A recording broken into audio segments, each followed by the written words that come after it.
Book 1, Miss Butterworth's Window. Chapter 1, A Discovery.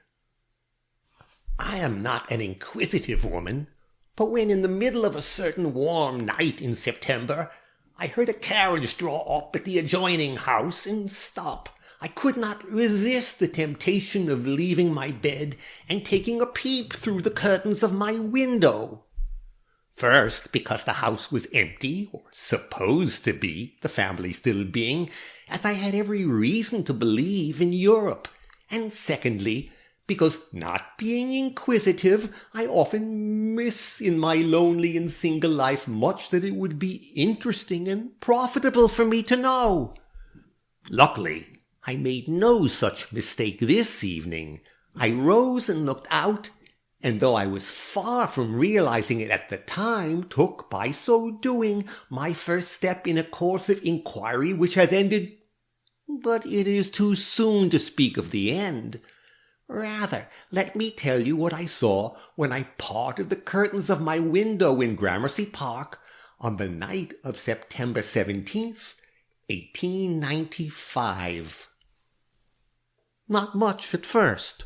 Only a common hack drawn up at the neighbouring curbstone.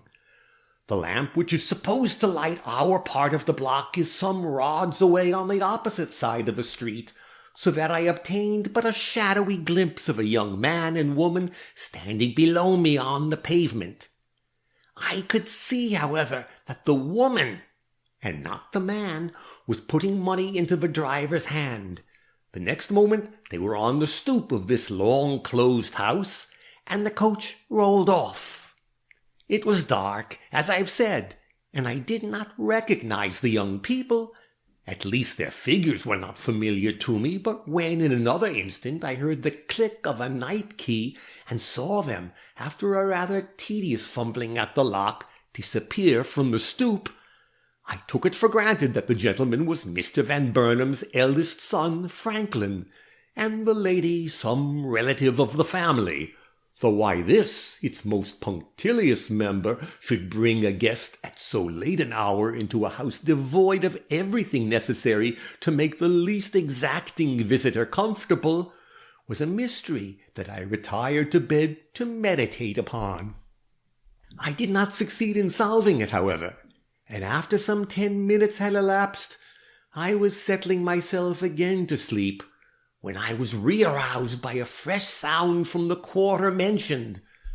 The door I had so lately heard shut opened again, and though I had to rush for it, I succeeded in getting to my window in time to catch a glimpse of the departing figure of the young man, hurrying away towards Broadway.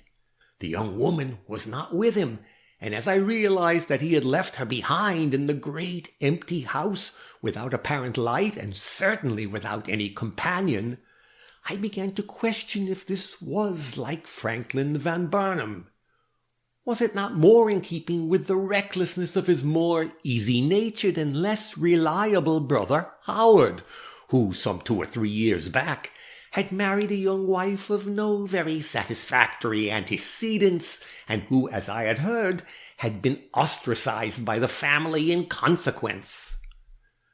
Whichever of the two it was, he had certainly shown but little consideration for his companion, and thus thinking, I fell off to sleep just as the clock struck the half-hour after midnight. Next morning, as soon as modesty would permit me to approach the window, I surveyed the neighbouring house minutely. Not a blind was open, not a shutter displaced. As I am an early riser, this did not disturb me at the time, but when after breakfast I looked again and still failed to detect any evidence of life in the great barren front beside me, I began to feel uneasy. But I did nothing till noon, when going into my rear garden and observing that the back windows of the Van Burnham house were as closely shuttered as the front, I became so anxious that I stopped the next policeman I saw going by, and telling him my suspicions, urged him to ring the bell. No answer followed the summons. "There's no one here," said he. "Ring again," I begged. and he rang again, but with no better result. "Don't you see that the house is shut up?" he grumbled. "We have orders to watch the place, but none to take the watch off." "There's a young woman inside," I insisted. "The more I think over last night's occurrence, the more I am convinced that the matter should be looked into." He shrugged his shoulders and was moving away, when we both observed a common-looking woman standing in front, looking at us.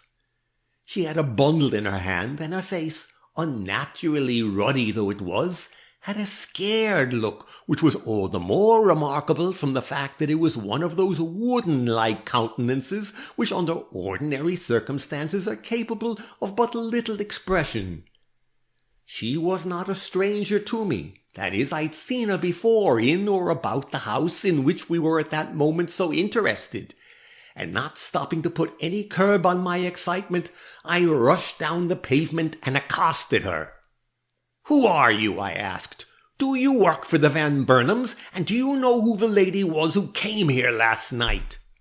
The poor woman, either startled by my sudden address, or by my manner, which may have been a little sharp, gave a quick bound backward, and was only deterred by the near presence of the policeman from attempting flight.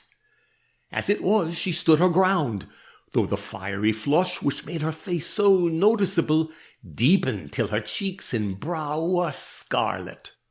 "I'm a scrub woman," she protested. "I've come to open the windows and air the house."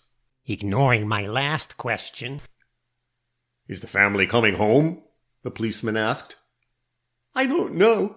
I think so," was her weak reply. "Have you the keys?" I now demanded, seeing her fumbling in her pocket. She did not answer. A sly look displaced the anxious one she had hitherto displayed, and she turned away. "I don't see what business it is of the neighbors," she muttered, throwing me a dissatisfied scowl over her shoulder. "If you've got the keys, we'll go in and see that things are all right," said the policeman, stopping her with a light touch. She trembled. I saw that she trembled, and naturally became excited. Something was wrong in the Van Burnham mansion, and I was going to be present at its discovery.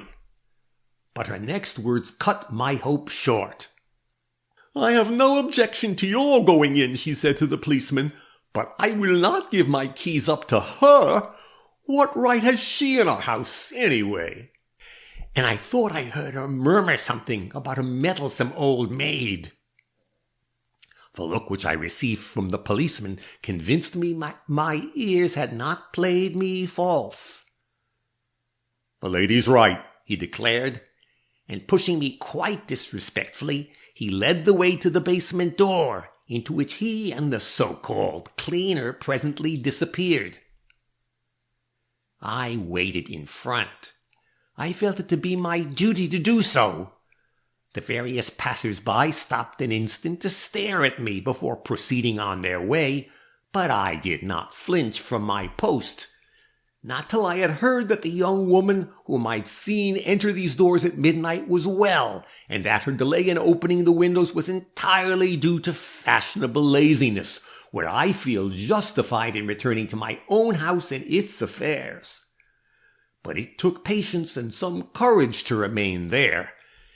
Several minutes elapsed before I perceived the shutters in the third story open, and a still longer time before a window on the second floor flew up, and the policeman looked out, only to meet my inquiring gaze and rapidly disappear again.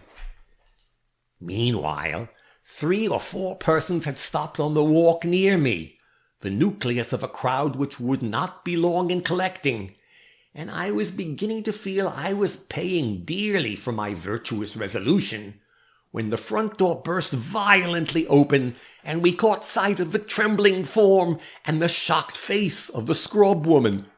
"She's dead!" she cried. "She's dead! Murder!" and would have said more had not the policeman pulled her back with a growl which sounded very much like a suppressed oath. He would have shut the door upon me had I not been quicker than lightning. As it was, I got in before it slammed, and happily too, for just at that moment the house cleaner, who'd grown paler every instant, fell in a heap in the entry, and the policeman, who was not the man I would want about me in any trouble, seemed somewhat embarrassed by this new emergency, and let me lift the poor thing up and drag her farther into the hall. She had fainted, and should have had something done for her, but anxious though I always am to be of help where help is needed, I had no sooner got within range of the parlor door with my burden than I beheld a sight so terrifying that I involuntarily let the poor woman slip from my arms to the floor. In the darkness of a dim corner, for the room had no light save that which came through the doorway where I stood, lay the form of a woman under a fallen piece of furniture. Her skirts and distended arms alone were visible, but no one who saw the rigid outlines of her limbs could doubt for a moment that she was dead. At a sight so dreadful, and in spite of all my apprehensions so unexpected, I felt a sensation of sickness, which in another moment might have ended in my fainting also, if I had not realized that it would never do for me to lose my wits in the presence of a man who had none too many of his own. So I shook off my momentary weakness, and turning to the policeman, who was hesitating between the unconscious figure of the woman outside the door and the dead form of the one within, I cried sharply, "Come, man, to business. The woman inside there is dead, but this one is living. Fetch me a pitcher of water from below if you can, and then go for whatever assistance you need. I'll await here and bring this woman to. She's a strong one, and it won't take long." "You'll stay here alone with that?" he began, but I stopped him with a look of disdain. "Of course I'll stay here. Why not? Is there anything in the dead to be afraid of? Save me from the living, and I undertake to save myself from the dead." But his face had grown very suspicious. "You go for the water," he cried. "And see here, just call out for someone to telephone to police headquarters for the coroner and the detective. I don't quit this room till one or the other of them comes." Smiling at a caution so very ill-timed, but abiding by my invariable rule of never arguing with a man unless I see some way of getting the better of him, I did what he bade me, for I hated dreadfully to leave the spot and its woeful mystery, even for so short a time as was required. "Run up to the second story," he called out, as I passed by the prostrate figure of the cleaner. "Tell him what you want from the window, or we'll have the whole street in here." So I ran upstairs. I'd always wished to visit this house, but had never been encouraged to do so by the Misses Van Burnham, and making my way into the front room, the door of which stood wide open, I rushed to the window and hailed the crowd, which by this time extended far out beyond the curbstone. "An officer!" I called out. "A police officer! An accident has occurred, and the man in charge here wants the coroner and a detective from police headquarters." "Who's hurt? Is it a man?" "Is it a woman?" shouted up one or two, and "Let us in!" shouted others. But the sight of a boy rushing off to meet an advancing policeman satisfied me that help would soon be forthcoming, so I drew in my head and looked about me for the next necessity: water. I was in a lady's bedchamber, probably that of the eldest Miss Van Burnham, but it was a bedchamber which had not been occupied for some months, and naturally it lacked the very articles which would have been of assistance to me in the present emergency. No eau de cologne on the bureau, no camphor on the mantel-shelf, but there was water in the pipes, something I had hardly hoped for, and a mug on the washstand. So I filled the mug and ran with it to the door, stumbling as I did so over some small object which I presently perceived to be a little round pincushion. Picking it up, for I hate anything like disorder, I placed it on a table nearby and continued on my way. The woman was still lying at the foot of the stairs. I dashed the water in her face, and she immediately came to. Sitting up, she was about to open her lips when she checked herself, a fact which struck me as odd, though I did not allow my surprise to become apparent. Meantime, I stole a glance into the parlor. The officer was standing where I had left him, looking down on the prostrate figure before him.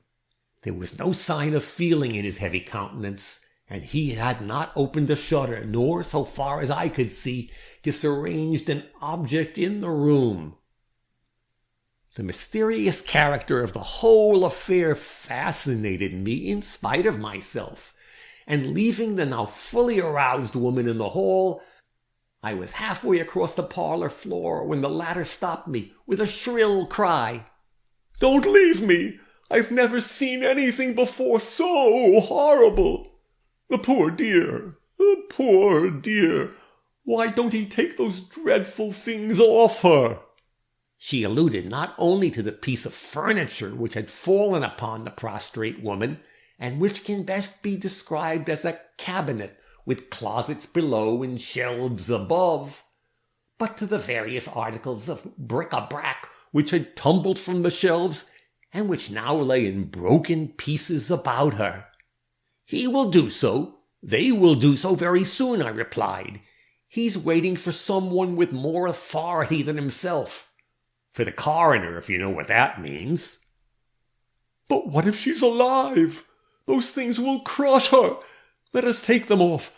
I'll help. I'm not too weak to help." "Do you know who this person is?" I asked, for her voice had more feeling in it than I thought natural to the occasion, dreadful as it was. "I?" she repeated, her weak eyelids quivering for a moment as she tried to sustain my scrutiny. "How should I know? I came in with the policeman and haven't been any nearer than I now be. What makes you think I know anything about her? I'm only the scrub woman and don't even know the names of the family."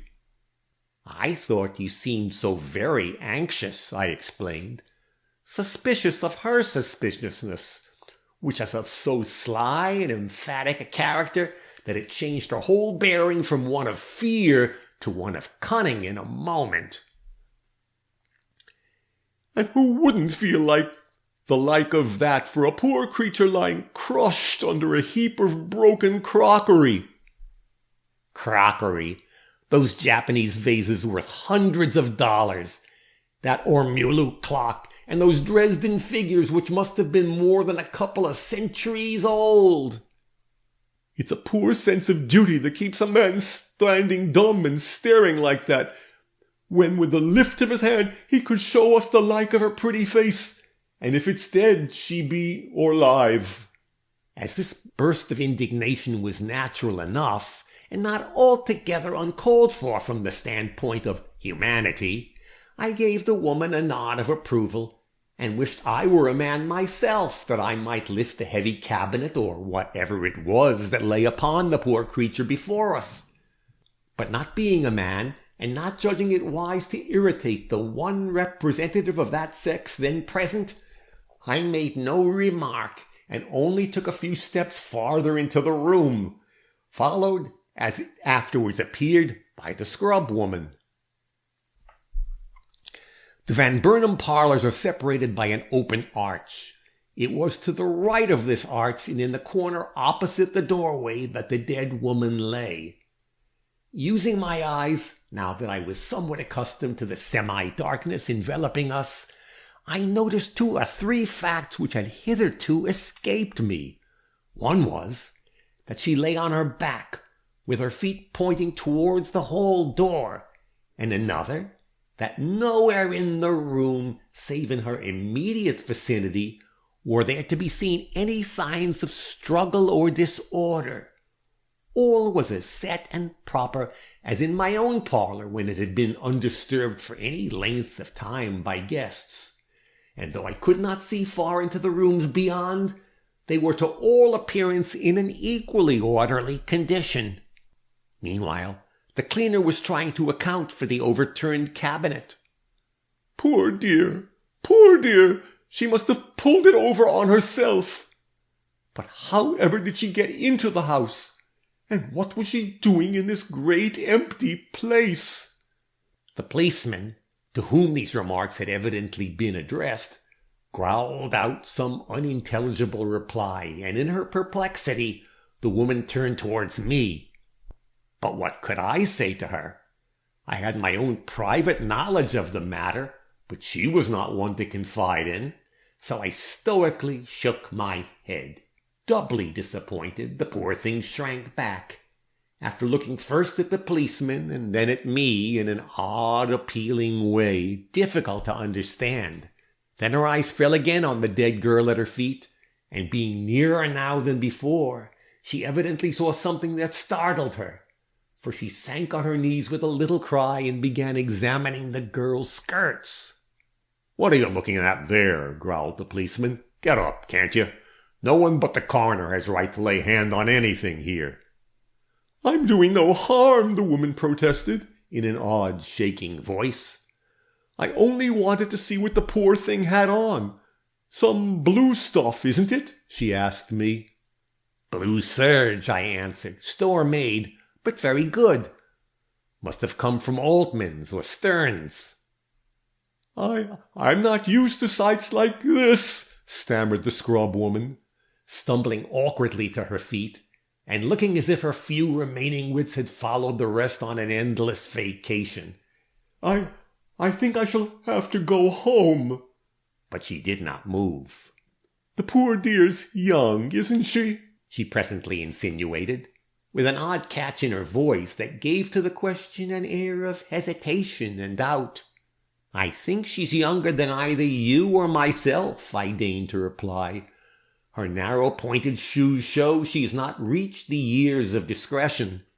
Yes, so they do," ejaculated the cleaner, eagerly. Too eagerly for perfect ingenuousness. "That's why I said poor dear and spoke of her pretty face. I'm sorry for young folks when they get into trouble, ain't you?